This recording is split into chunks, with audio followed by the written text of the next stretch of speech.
Good morning students. Food adulteration यानी भोज्य पदार्थों में मिलावट। आज हम अध्ययन करेंगे कि फूड एडल्ट्रेशन क्या होता है, भोज्य पदार्थों में मिलावट से हम क्या समझते हैं और किस प्रकार से उस मिलावट की पहचान हम कर सकते हैं। फूड एडल्ट्रेशन या भोज्य पदार्थों में मिलावट होने से भोजन के पौष्टिकता में, उसके पोषण मूल्य में कमी आ जाती है।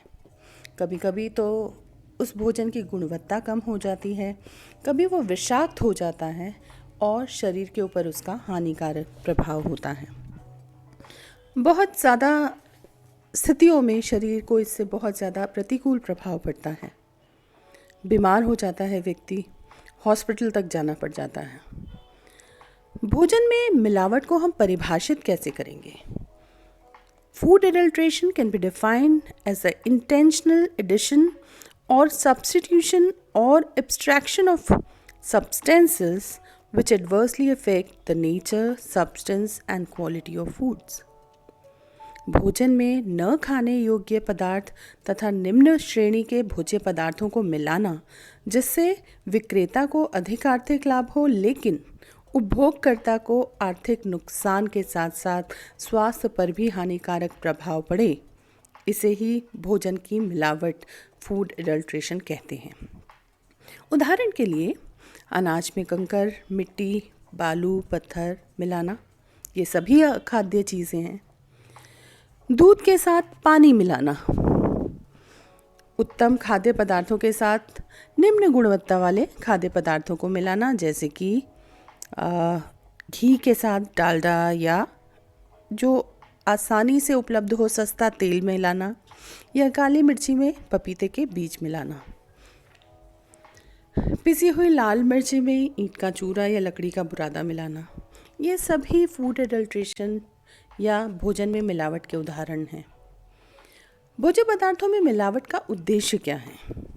पहला, भोजन में मिलावट का मुख्य उद्देश्य है कि विक्रेता द्वारा अधिक से अधिक लाभ कमाना, ज़्यादा से ज़्यादा प्रॉफिट गेन करना सेलर के द्वारा।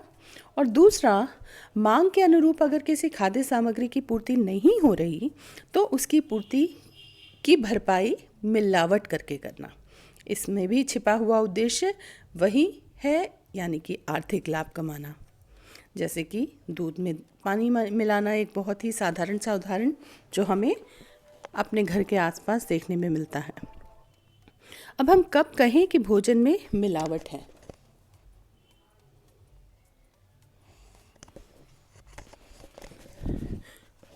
भोज्य पदार्थों में मिलावट को समझने के लिए हमें जानना होगा 1954 का खाद्य पदार्थ निषेध अधिनियम, prevention of food adulteration act 1954।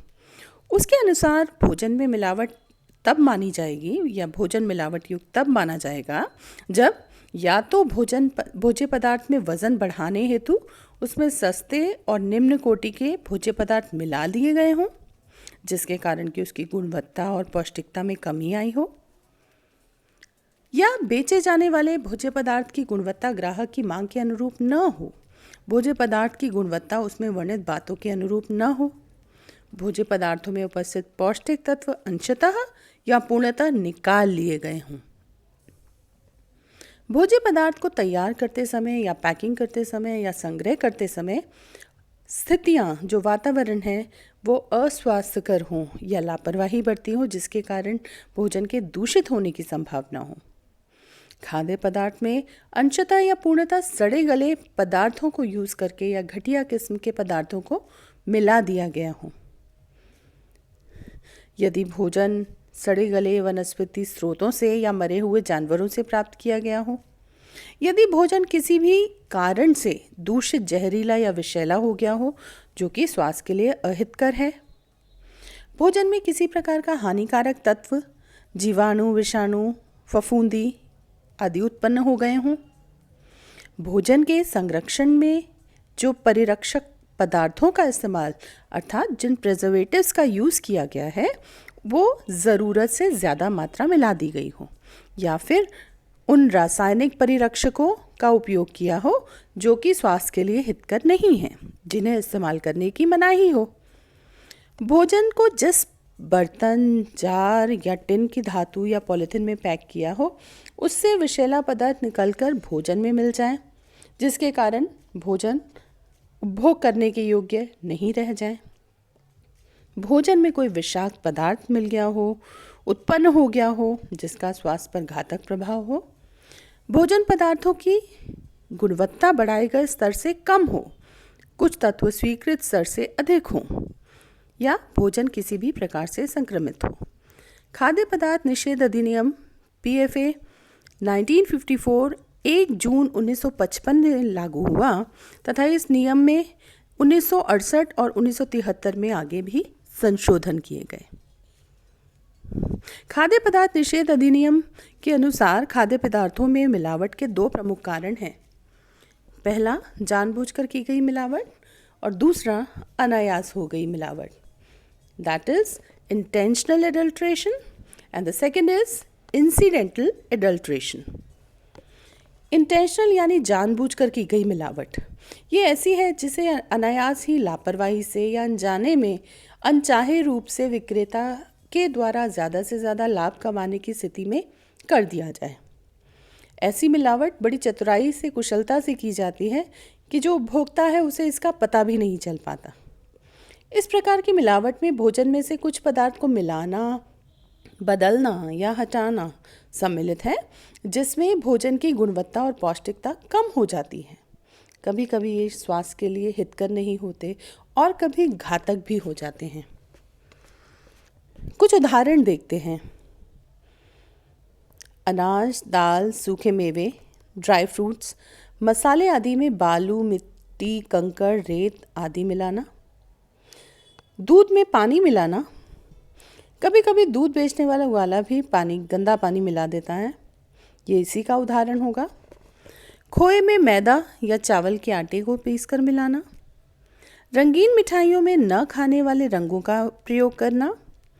चीनी का वज़न बढ़ाने के लिए सैकरीन का उपयोग करना। घी में डालडा या तेल मिलाना।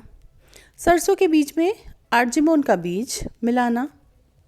ये सभी जानबूझकर की गई मिलावट, इंटेंशनल एडल्ट्रेशन का ही उदाहरण है। So intentional adulteration is a wilful act on the part of the adulterator to increase the margin of profit.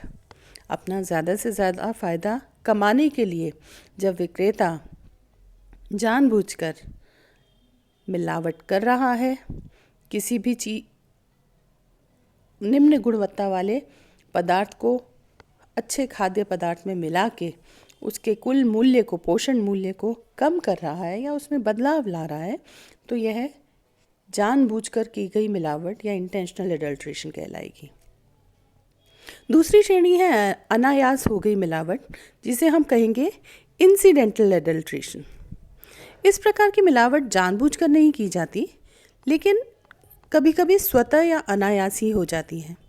जैसे कि भोज्य पदार्थों में सूक्ष्म जीवाणु, जीव, फफूंद, खमीर, कीड़े, घुन, ये सभी हानिकारक जीव उत्पन्न हो जाते हैं।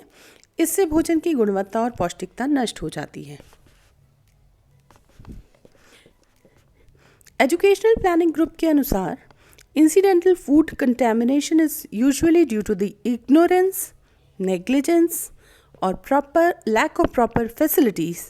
This type of contamination can take place any time during the period of growth, harvesting, storage, processing, transport, and distribution. जैसे कि धात्विक संदूषण, मेटालिक कंटेमिनेशन हो सकता है। धात्विक संदूषण के कारण भोज्य पदार्थ में विषाक्तता हो सकती है। वे भोजन में मिलकर भोजन के स्वाद को और उसके पोषण मूल्य को भी कम कर देते हैं, स्वाद को खराब कर देते हैं।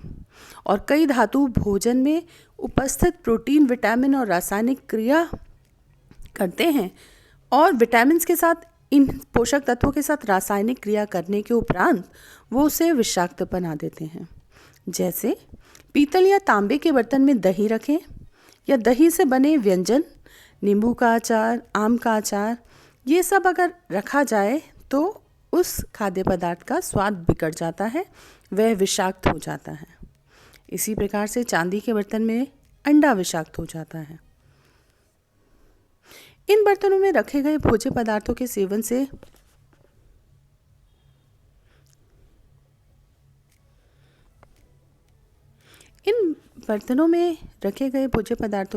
से चक्कर आना, उल्टी आना, पेट में दर्द होना, दस्त लगना, ये सभी चीज़ें हो सकती हैं।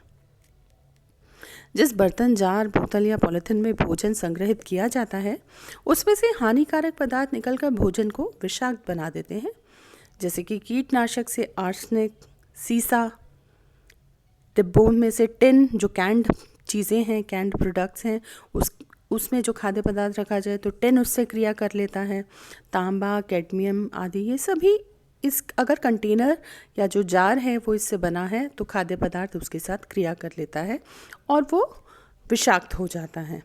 इसी को इंसिडेंटल एडल्ट्रेशन कहेंगे। कुछ सामान्य भोजन में जो मिलावट होती है, एडल्ट्रेशन इन सम कॉमन फूड्स। आइए देखते हैं इन भोज्य पदार्थों का रोज़ हम घर में रसोई में इस्तेमाल करते हैं। कौन से हैं वो भोज्य पदार्थ और सामान्य रूप से उनमें क्या मिलावटी पदार्थ मिलाए जाते हैं। सबसे पहले घी और तेल। शुद्ध घी में मिलावट होती है वनस्पति घी की या कोई जानवरों के चर्बी की या डालडा घी की। सरसों के तेल में मिलावट की जाती है आर्जिमोन के तेल की, खनिज तेल जिसे हम आर्थोट्राइकिसाइल फॉस्फेट भी कहते हैं, या तिल के तेल में मिलावट होती है बिनौले के तेल की या तिस्सी के तेल की। मूंगफली के तेल में भी मिलावट होती है आर्जिमोन के तेल की या खनिज तेल की, जिसे हम मिनरल ऑयल कहते हैं। मिनरल ऑयल बहुत ही सस्ता होता है जो सहर्ष उपलब्ध हो जाता है, तो किसी भी तेल में इसकी मिलावट कर दी जाती है अधिक मुनाफा कमाने के लिए। सैलेड ऑयल या कोकोनट ऑयल यानी सलाद का तेल और नारियल का तेल, इसमें भी बिनौले के तेल की और तिस्सी के तेल की, आर्जिमोन के तेल की मिलावट की जाती है।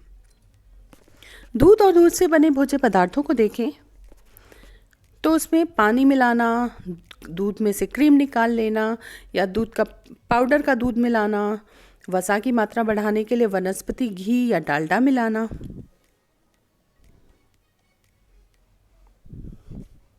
खोए को देखें, खोए में मैदा, स्टार्च, बासी रोटी, इस प्रकार की चीज़ों को पीस के मिलाना।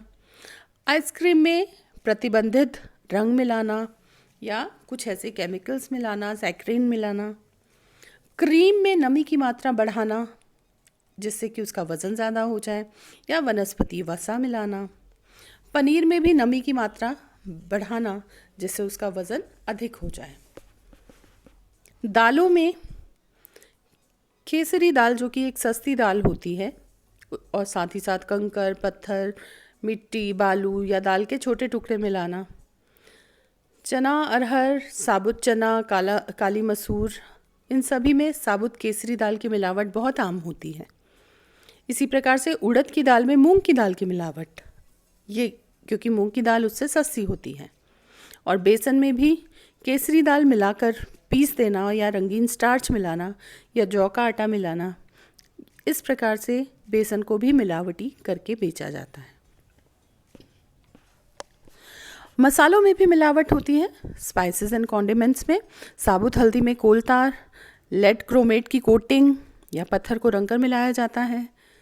हल्दी पाउडर में पीले रंग में रंगा हुआ स्टार्च या पीली मिट्टी, टैल्कम पाउडर मिलाया जाता है। मेटलिन येलो कलर होता है, वो मिलाया जाता है। मिर्च पाउडर में ईंट का चूरा, रंगीन स्टार्च या लकड़ी का मुरादा मिलाया जाता है। धनिये में भी लकड़ी का बुरादा, आटे का चोकर या धनिये की पत्ती के डंठल को सुखाकर पीसकर वो मिलाया जाता है। सरसों, राई में भी आर्जिमोन के बीजों का इस्तेमाल किया जाता है।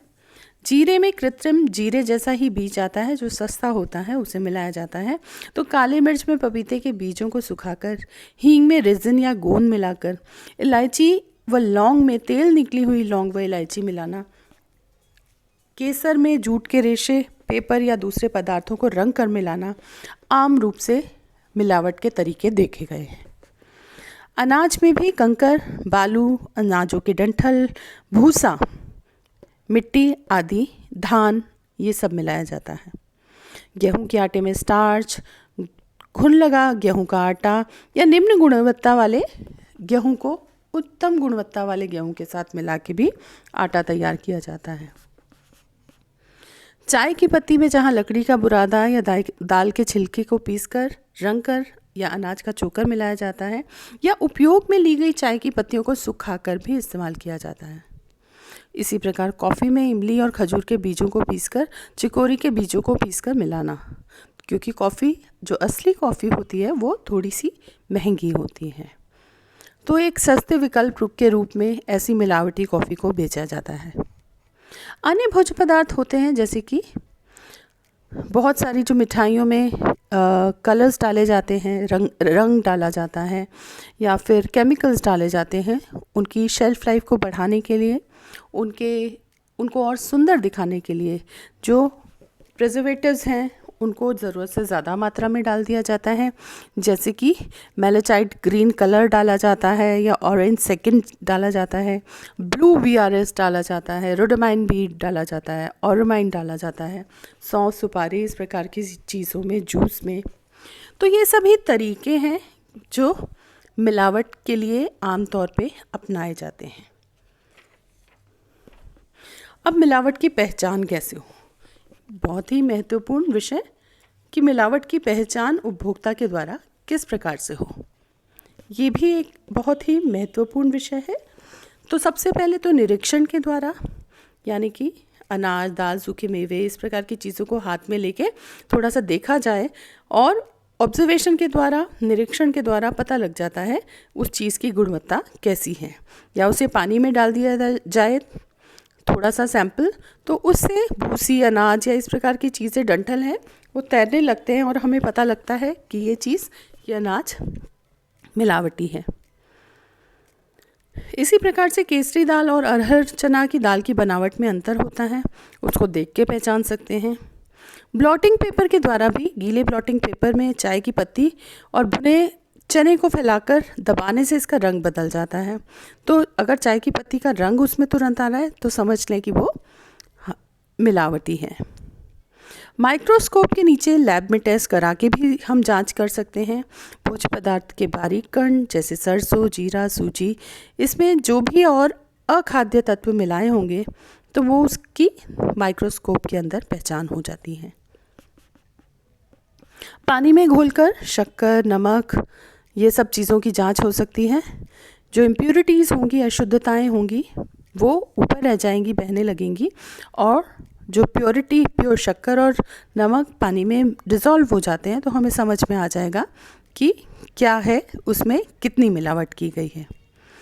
स्वाद के द्वारा चखना, आप काली मिर्ची को टेस्ट करेंगे तो प्योर काली मिर्ची का टेस्ट सभी जानते होंगे, लेकिन अगर पपीते का बीज मुंह में आएगा तो आपको दोनों में अंतर स्पष्ट लग जाएगा। तो मुंह में चबा कर देखने से भी मिलावट का पता लग जाएगा। स्पर्श के द्वारा आप भोज्य पदार्थ की मिलावट को पहचान कर, छूकर भी कर सकते हैं। जैसे कि हींग जल में घुलनशील होती है, तो हींग में गोंद या रेजिन की मिलावट होने पर पानी से छूने पर चिपचिपा महसूस होता है, और यदि गोंद में रॉल मिला हो तो जल में घोलने पे ये बर्तन के तले पे बैठ जाती है, तो वो भी समझ में आ जाएगा। इसी प्रकार से लौंग में से अगर सत्व निकला हुआ है तो वो थोड़ी मुरझाई हुई दिखेगी, या उसके जो बड्स हैं, उसकी कली है, वो थोड़ी टूटी हुई दिखेगी। अगर कहीं भी लोहे का बुरादा मिलाया है किसी मसाले में, सूजी में, चाय पत्ती में या कॉफ़ी में, तो उसे चुंबक के द्वारा जांच कर सकते हैं। खाद्य पदार्थ में मिलावट का रासायनिक परीक्षण भी किया जा सकता है। हाइड्रोक्लोरिक अम्ल के द्वारा कई भोज्य पदार्थों की जांच की जा सकती है। जैसे कि दाल में पीले रंग की जांच करने के लिए एक बर्तन में हम थोड़ा 5 ml पानी और 5 ग्राम दाल मिलाकर हिलाएं, तब और उसमें हाइड्रोक्लोरिक अम्ल की कुछ बूंदें डालें तो उसका रंग गुलाबी हो जाता है। तो समझना चाहिए कि इसमें पीला रंग या मेटलिन येलो मिला हुआ है। इसी प्रकार से चना, अरहर और अन्य दालों में केसरी दाल की पहचान के लिए हम क्या कर सकते हैं? एक गिलास में थोड़ी सी दाल लेकर 5 मिलीलीटर हाइड्रोक्लोरिक अम्ल मिलाएं और अब इस गिलास को हल्के गर्म पानी में डुबाकर 15 मिनट तक रखें। यदि गुलाबी रंग उपस्थित है तो हमें समझ जाना चाहिए कि इसमें केसरी दाल की मिलावट है। शुद्ध घी में वनस्पति डालडा घी की मिलावट को कैसे पहचानेंगे? एक बर्तन में 1 चम्मच शुद्ध घी को लेकर पिघलाएं और इसमें इतनी ही मात्रा में सांद्र हाइड्रोक्लोरिक अम्ल कॉन्सेंट्रेटेड हाइड्रोक्लोरिक एसिड मिलाएं। अब इसमें 2-3 बूंद फर्फ्यूरॉल सॉल्यूशन का घोल डालें। इसे 1 मिनट तक हिलाएं, तत्पश्चात 5 मिनट तक यूं ही छोड़ दें। यदि गुलाबी रंग उपस्थित हो तो समझना चाहिए कि शुद्ध घी में वनस्पति घी या डालडा मिला हुआ है। ऐसे ही मक्खन की भी पहचान हो सकती है। गुड़ में पीला रंग हो, उसको पहचानने के लिए हम क्या करें?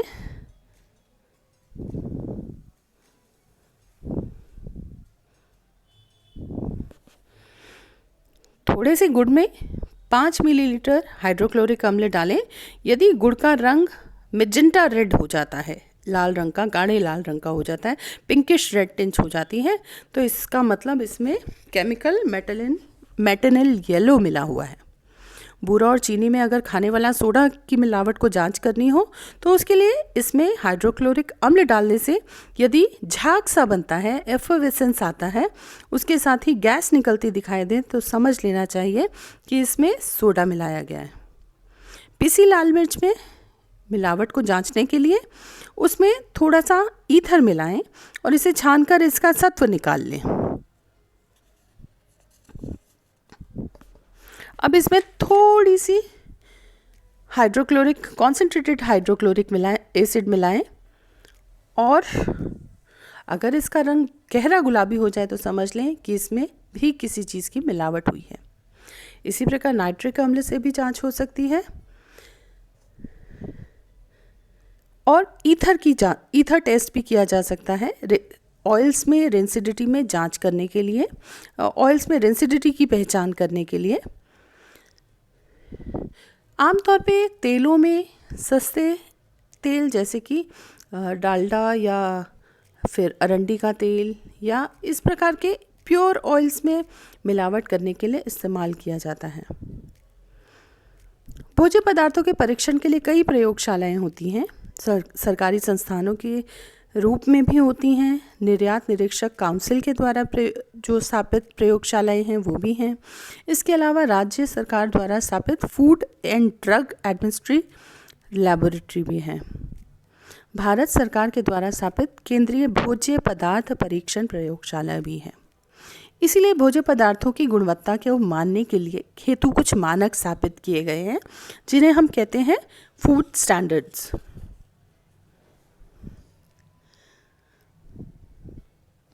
गुणवत्ता मानक या क्वालिटी स्टैंडर्ड्स क्या होते हैं? गुणवत्ता मानक भोज्य पदार्थों के कुल वजन, वास्तविक आकार और उसमें उपस्थित पौष्टिक तत्वों की मात्रा तथा दूसरी विशेषताओं को के आधार पर तैयार किए जाते हैं।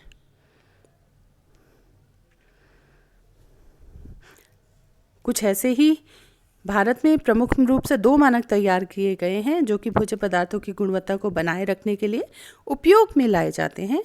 आप सभी इनसे परिचित हैं। पहला है फूड प्रोडक्ट्स पे यूज़ होने वाला एग मार्क और दूसरा है भारतीय मानक संस्थान इंडियन स्टैंडर्ड इंस्टीट्यूशन ISI। तो आज के इस सत्र में हमने भोज्य पदार्थों में मिलावट यानी फूड एडल्ट्रेशन, उसकी पहचान, उसके उद्देश्य और किस प्रकार से हम उसको उसके फूड स्टैंडर्ड्स के लिए जो स्टैंडर्डाइजेशन सरकार के द्वारा किया गया है उसका अध्ययन हमने किया। धन्यवाद। Thank you.